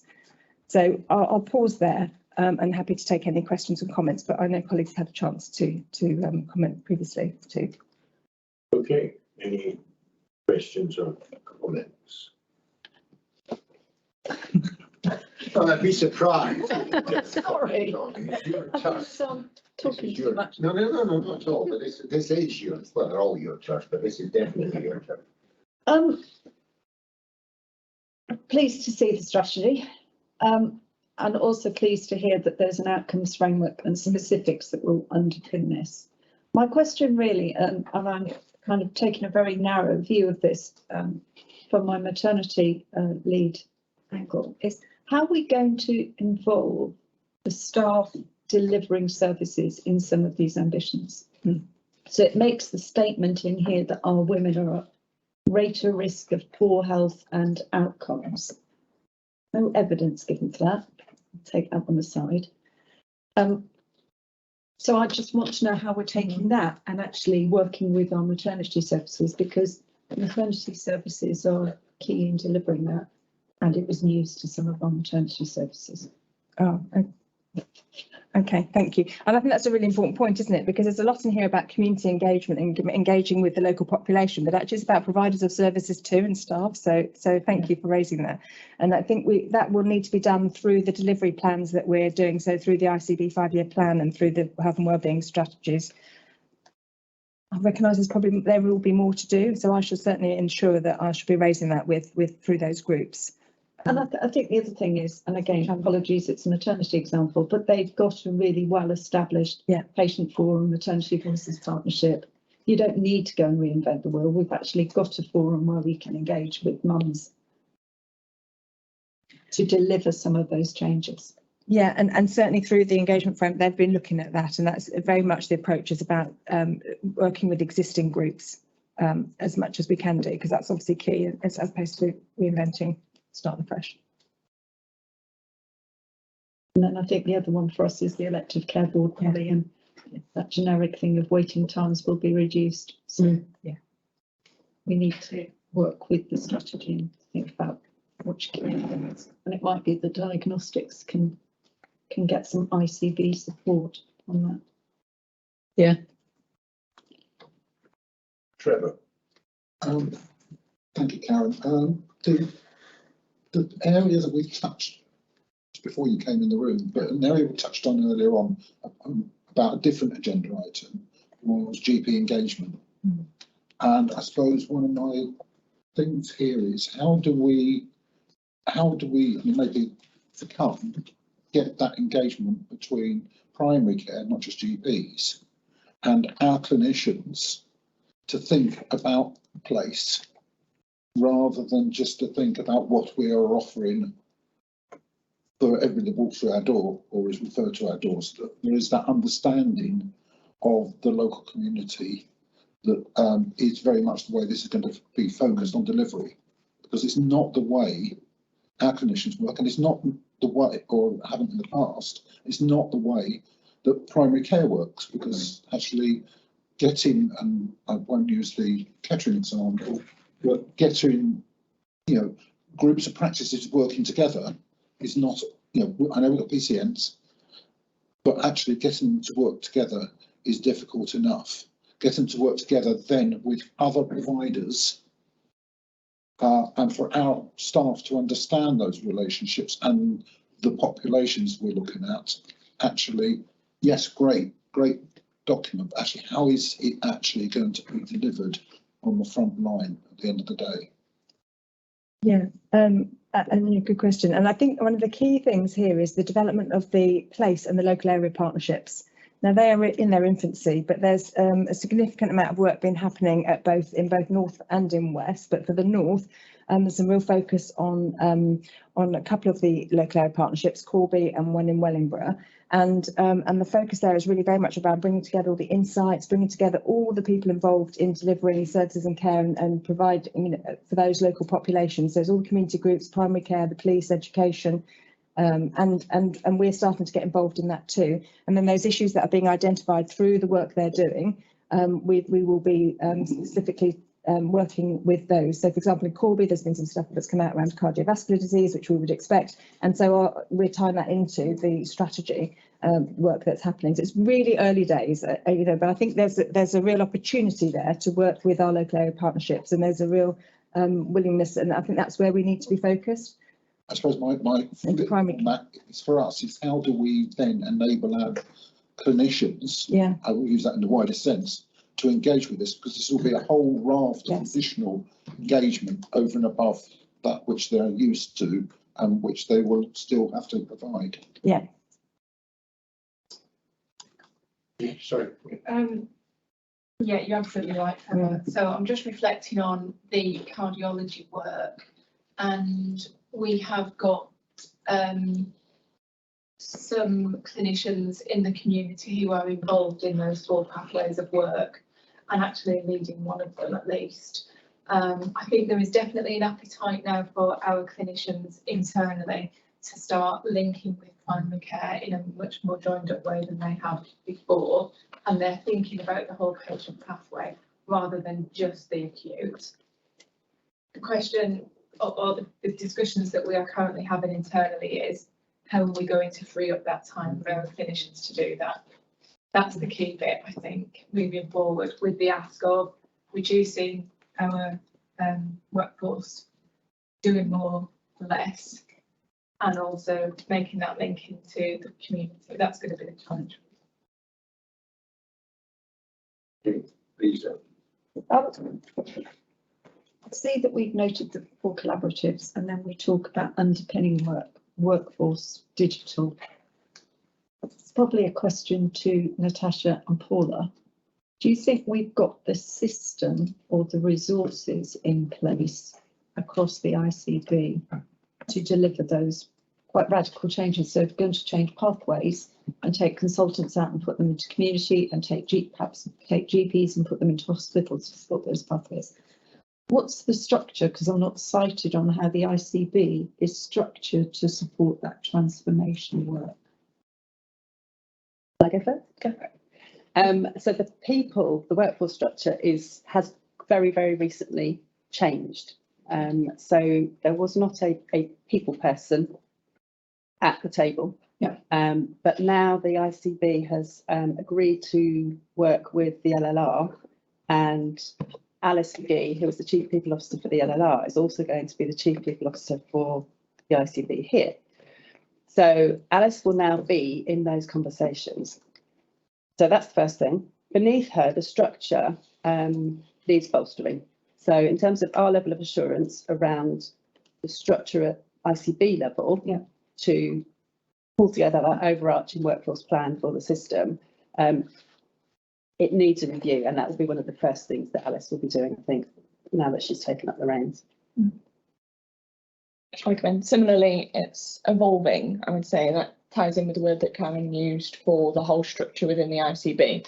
So from a digital perspective, they've just appointed an ICS digital director, and that team is growing. I think it's inadvertently called a little army that needs to grow in order to be able to deliver the ambitious digital strategy, which links in with the strategy you've just gone through, Karen. Now, I would say, yes, it's evolving. So actually, to answer your question, it's probably a little bit of watch this space.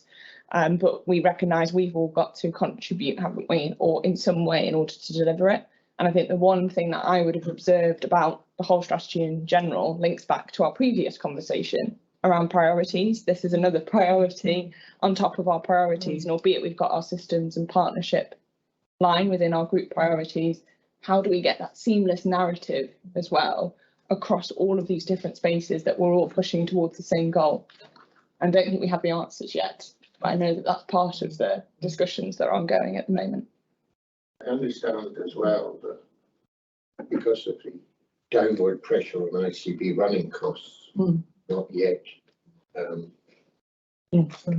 clearly enumerated, they have paused their recruitment of recruitment posts, which makes it, well, added to the comments Debbie has made on, or other people have made on a number of occasions about reducing workforce here. Yeah.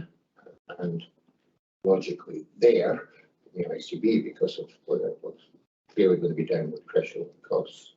The requirement to choose realistic priorities, I mean it, and not argue about it afterwards that the things that didn't get on the list really should have got on the list, is going to be pretty important, both as a system and as an organisation and as a group.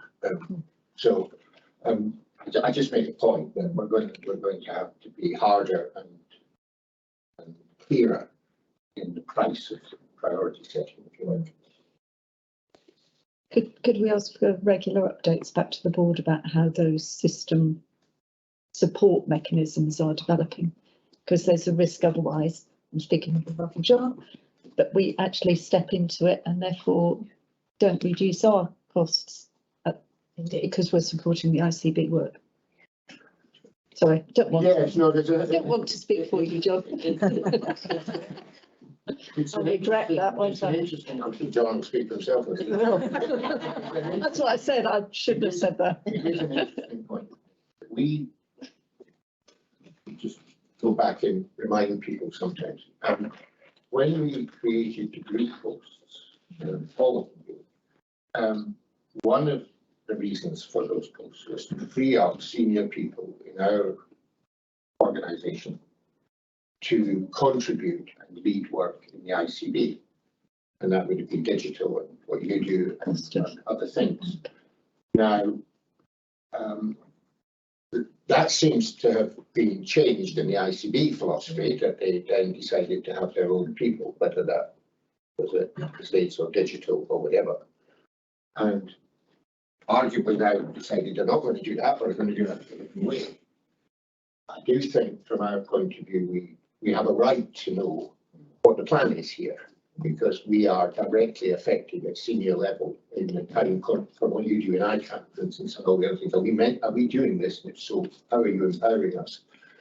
And if we're not doing this, thanks very much. Tell us what we would like us to do to support it. So I do think there's a bit into the ICB that, you've got to recognise that what you decide here makes a big difference to us. We would wish to cooperate, but we need to know how. John? I don't think John will speak for himself. No, thank you, Jeff. So I think on a pure practical level, whenever you get to a point where there is a very disjointed set of asks between money and resourcing and delivery, and certainly when the resourcing bit is being ever squeezed, the default responses will just pass it out to someone else. Yeah. And I think there is a very real challenge around that as we move forward. I think it goes back to are we really, really clear about what we are trying to succeed in doing? And have we narrowed that down to something that is challenging but deliverable? And, as we work through the next few months, certainly for planning for next year, we need to, and Debbie, myself and Karen were at our system CEOs meeting only last night. We're going to really, really, really have to be clear about what those priorities are and what we are not going to be able to do.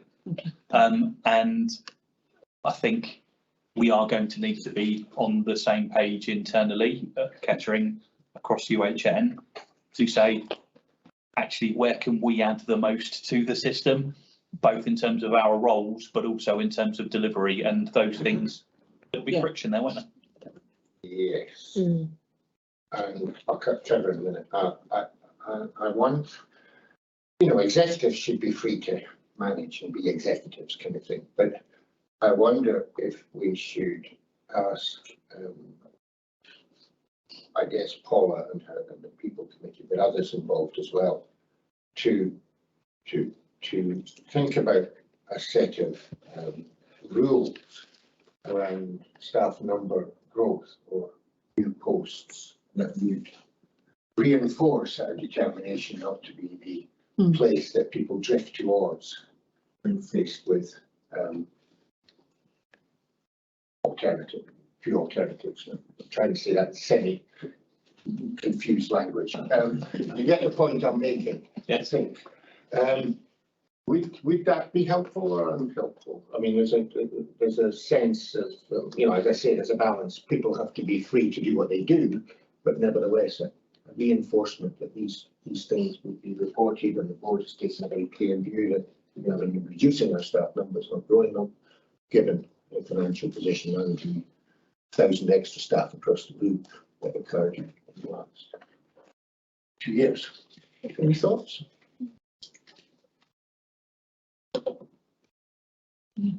Yes, I say yes. Yes. So yes, Chair. I don't know what the words would be, but I think it would be helpful if you had a form of words. We can debate those words. Yeah. So I say yes, Chair, but I think alongside that, as we're having ongoing conversations about the elective, look over at Polly, the elective collaborative and what we're doing there, the space across urgent emergency care and what we do there, I think we need to have, probably an executive conversation first. what space we are willing to and want to occupy, and as importantly, can add value to. And I think it's being clear about that bit. And when we're having, because we have some quite abstract conversations, because the ICP strategy pulls it together, or attempts to, we need to be really, really clear and focused on that, so that we don't get drawn into something that we don't feel is best for us and best for the system. Okay, I think that's probably, you can take that point, but that would also include a clear understanding that we are not taking on additional staff without money. I would imagine that would be the number one. I'm trying to help you here, guys. Trevor and then Debbie. It links back to a conversation right at the beginning you raised in the chairman's section, which is when we're looking at the implementation of this, this is the point about, is this getting reported back? That whole piece about what role we are going to play on the ICB board, or potentially play on the ICB board, we've got to consider in the light of this in terms of actually, are we part and parcel an integral part of that ICB board, and in which case, we are, the entity itself, effectively, we are part of that delivery, or are we, as an organisation, so I mean individuals part of that, as opposed to organisation part of that. And I think we do need to have that debate because it's extremely complex, and there are both benefits and huge pitfalls according to where we go on that route. I think we all need to be clear what they are before we decide what the answer is to that. Because this debate about the executives, etc., it's just part and parcel of that. I think the governance piece, we've got to do it at the same time, particularly when we talk about what it is we're doing if we monitor the strategy, where we sit as NEDs or directors of KGH group, and where we might sit as individuals at an ICB table. Yeah, I think, that goes back, as you say, the logic of the proposal from Dominic Heisenstadt, the ICB chair, and she would certainly paint a picture of this as a peer accountability organisation of which we are all part. And clearly, well, I guess the Hewitt review might help to explain how that is all going to work. Although that kind of organisation is an incredibly difficult one to pull off. Patricia Hewitt review of whether it was Patricia Hewitt's review. Some Hewitt ICB. I guess it would help if it explains it further. It's certainly talking a fair bit about that kind of engagement and mutuality, whatever you want to call it. But you're right that we entered into a relationship, if you like, we wish to be good partners and we're happy to contribute and all the rest to it. But I think we do need to bottom out exactly what that means. I don't think it feels like that sometimes in the exec relationships between here and ICB. It feels like that sometimes. It does sometimes, but it doesn't always. Okay, we've had a wander around that. Is that enough to keep you going? Yeah, and I was just going to add to Trevor's point, just that it's not just about our relationship in the ICB, it's about the ICB as a whole, and which is your point about what's the role of the ICB versus. So we want to be good guys. But sometimes you're not helping.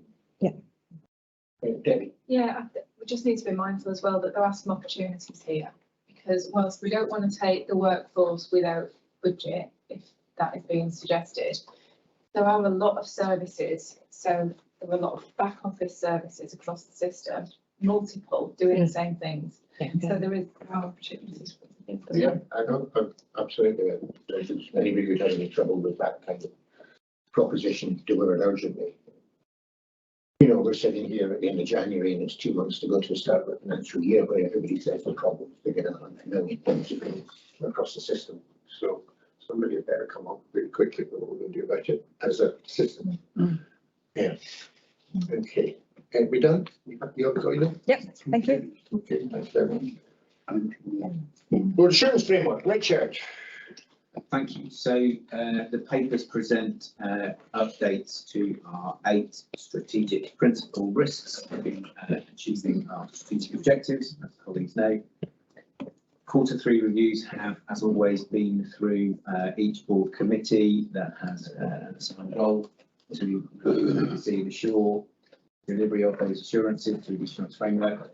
What's slightly different this time around, you can see from the second appendix in the back, is that we've made much more explicit, which has been enabled by the mirrored group risk management strategy we've got across University Hospitals of Northamptonshire Group. So we're now able to pick out and really get into the detail of what are each hospital's, each trust's underpinning corporate risks that relate to delivery of the strategic risk. Early learning from that exercise. Digital's always keen to go first with the calendar and force them to go first. Early learning from that exercise in Digital's, we spent a really good amount of time on that conversation, and concluded that we need to spend even more time on that conversation, because the depth of detail that you can get into when presented with 2 corporate risk registers, not the whole of the corporate risk registers, just those relevant to that one strategic risk. And we spent at least half an hour in the Digital committee and concluded that actually we needed to spend more time outside of the committee really. And there wasn't even very many people there. Indeed. Indeed. So off the back of that, I recommended to the other committees that met last week that we didn't attempt the same thing and use up a quarter of the agenda time getting into that level of detail. So I think that's the way we're going to go forward now with these deep dives, is to spend some time as executive leads and non-executive committee members really getting to grips with it. I think it's a really good process in terms of understanding that connectivity between operational risk, operational pressure, and delivery of strategic objectives. I'm really confident that when we get round this in the next quarterly cycle, we'll have done a lot of work to learn between the 2 organisations. You've got this risk that's worded in a slightly different way. It means the same thing. How can we learn from each other? How can we benefit mutually? How can we reconcile our understanding of how operational risks impacts on delivering strategic objectives? So I will leave it there. Just one sort of reflection on that, if I may, Alan. I agree. I think we very much needed that. Well, we need to have that separate workshop. I think as a chair, I would welcome, I guess, Richard, you to sort of steer us as committees as we go through that process, because I don't know about others around the table, but I feel that there is still somewhat of a different risk culture in the way we describe risk, not necessarily in the way we manage it on the ground, but in the way we describe risk and report on risk between the 2 organisations. And as a chair of a committee in common, that's sometimes an interesting tension. And I think it's, therefore, I guess we're looking to you to help us agree a common way.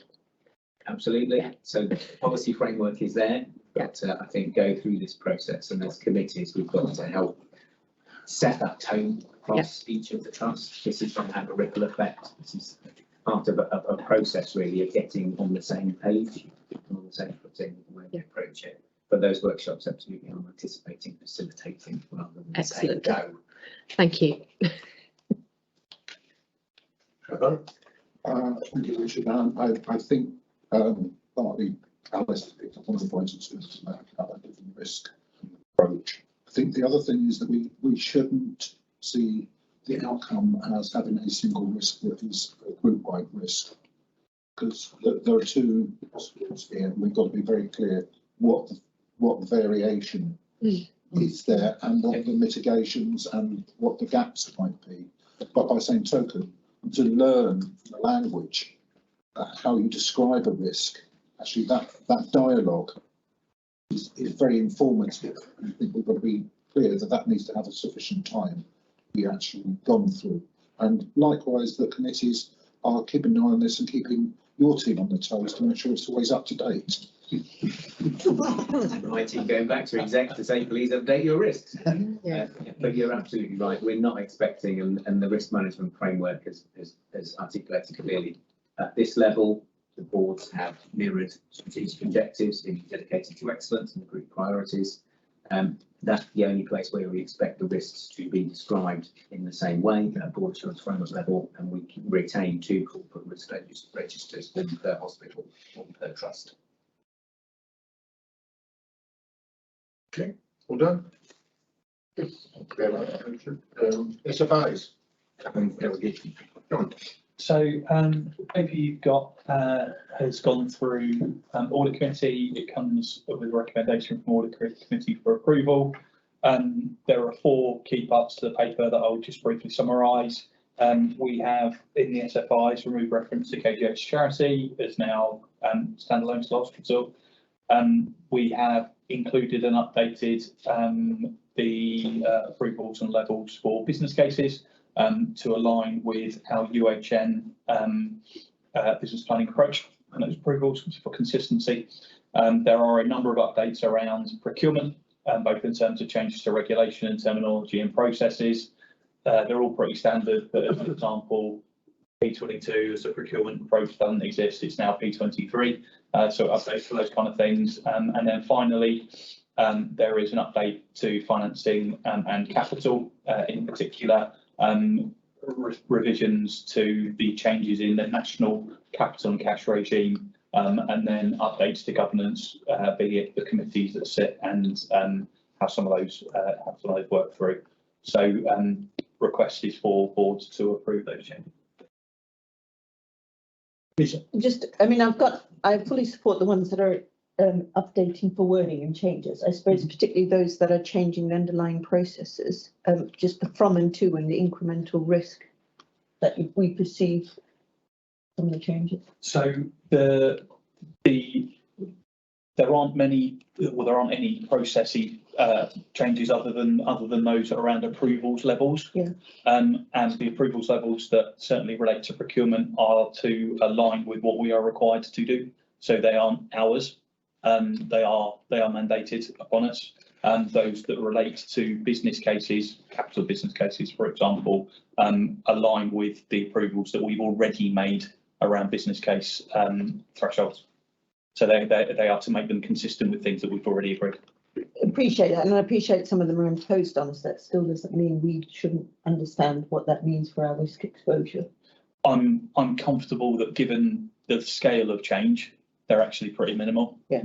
So actually the challenge is going to have, and when we picked up at audit committee, it's things like compliance to ensure we don't have compliance with these new rules, to ensure we don't have maverick transactions, etc. Part of the conversations I've had with the procurement team is how we kind of double down on those efforts and procurement strategy, link with controls, etc. So I think I'm not flagging to the board that there are any risk of changes here. We just need to implement a slightly revised change in processes on when we ask people to do certain things, but they're not significant. They're not significant that the board needs to worry. Chris. I asked this question with a bit of trepidation because on the subject area I don't understand. But can I just check? These are standing financial instructions for Kettering General Hospital NHS Foundation Trust. That is correct. In which case, why does the word group keep occurring in them? Because the group does not have a board of directors. And if you go to 3.4.7, the second line says Board of Directors Trust Group over 3 million. That started me thinking, so there's no such thing as the Board of Directors of the group. And if we're spending as a group more than 3 million, we'd better make sure that both boards say yes to it. And that doesn't seem to be explained here. Or am I making a massive mountain out of a tiny molehill? But I don't understand it. I'd never say that, Chris. So the reference to group is in the context of either the agreed policies or processes that we have agreed to between each board, and therefore it is a group policy that has been adopted by each hospital, or it relates to roles where people are in group roles and therefore sit on boards of each organisation. Me as an example, that specific item around board of directors, you're right, my interpretation of it when it was written was what we shouldn't be agreeing is a £6 million, what we shouldn't agree is if we're committing to a total investment of over £3 million, and this is an investment that impacts on both hospitals, it should go to each board. Well, I can clarify that in the words. So I just think, I think that needs to. Yeah. I think that would be helpful. Thank you. Am I okay to do that and circulate the document without it having to come back to the board? Yeah. Yes. Yes. Yes. Thank you very much. Well done. Good. For a change. We don't have any questions from the public. We don't have any members of the public here, so thank you very much. It's one of the Any things I other learned business? from our joint committee. No. This is Lisa Janum's last board meeting. And 3.5 years. Your replacement, Andrew Moore, subject to township governor's approval, whenever that is, was talking to me yesterday. You agreed a bit of a conversation with him about how that will work. But he asked me about you. And I said, well, I mean, she's pretty unique in that she's the first non-exec director I've ever come across who joined us when she was on maternity leave, which is something about where you are in your life and what you do and so on and so forth. And so you brought a different perspective to bear when you did that. I also said you were the only non-exec director I've ever known who's swum the channel multiple times and plans on doing it again. And I keep wondering what is wrong with the ferry or the train. So I wish you well in the summer. I think it's a really swim in the summer across the channel, fundraising for another desirable cause. But more accurately, from our point of view, I think we've built a different approach. I think we've got some interesting private sector thinking, and anybody on this board will know I talk a lot about board non-execs being made up of NHS wisdom people and private people who think differently. Definitely think differently. I think it's great pity you're leaving, but we absolutely recognise at this stage in your life, main careers and children and everything else. So thank you very much for the 3.5 years. Thank you very much for the generosity with which you agreed to stay on for the 6 months or whatever until we get Andrew on board. And yeah, thank you very much for what you've done. Okay. Now, would you like to pass the resolution to approve the representatives of press and public and other members of the public being excluded from the remainder of the meeting having regard to confidential nature of business to be conducted? Yes, good, thank you very much. Lunch is next door, 12:45 back. So you've gained 5 minutes for your lunch. Eat more slowly. 12:45 back. Normally puts the time. Okay. Yeah. Look at you, so close to an hour.